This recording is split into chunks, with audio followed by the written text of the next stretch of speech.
So hey guys, welcome back to another video जहां मैं draw करने वाला हूं हम सबका चहीता favourite super hero, the one and only friendly neighbourhood Spiderman. बाकी ड्राइंग्स की तरह ये ड्राइंग को भी मैं A3 साइज के पेपर पे ही ड्रॉ करने वाला हूं। तो इस ड्राइंग को करने के लिए मैं यूज करने वाला हूं ग्रिड मेथड, जो कि आप सबको पता है कि एक ऐसी मेथड है जिसकी मदद से हम किसी भी आउटलाइन को इजीली ड्रॉ कर सकते हैं। तो अगर आप इस चैनल पर नए हो तो चैनल को सब्सक्राइब कर दो, वीडियो को लाइक कर दो और बेल आइकन भी दबा देना ताकि हर वीडियो की नोटिफिकेशन आपको मिलती रहे। So without any time wasting, let's start the video.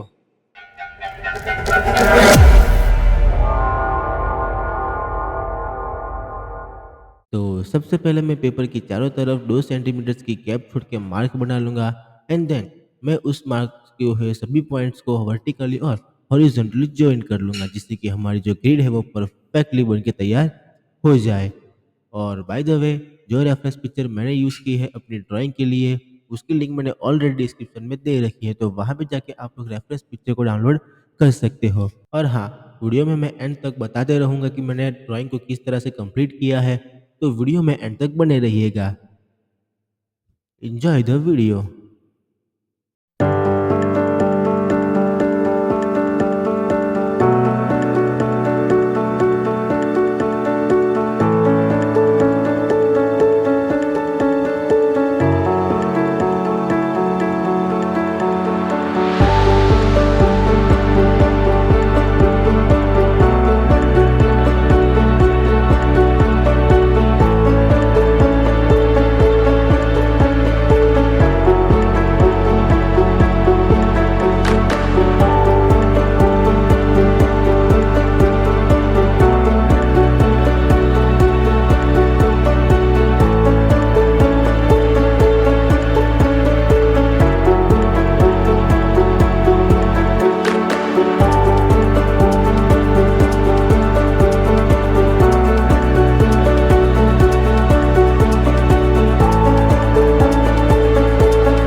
So finally guys हमारी जो ड्राइंग है वो कंप्लीट हो चुकी है। कमेंट में ज़रूर बताना कि आपको ड्राइंग कैसी लगी। और हाँ, अगर आपको वीडियो पसंद आया हो तो वीडियो को लाइक कर दो, चैनल को सब्सक्राइब कर दो और बेल आइकन भी दबा देना ताकि हर वीडियो की नोटिफिकेशन आपको मिलती रहे। Thanks for watching.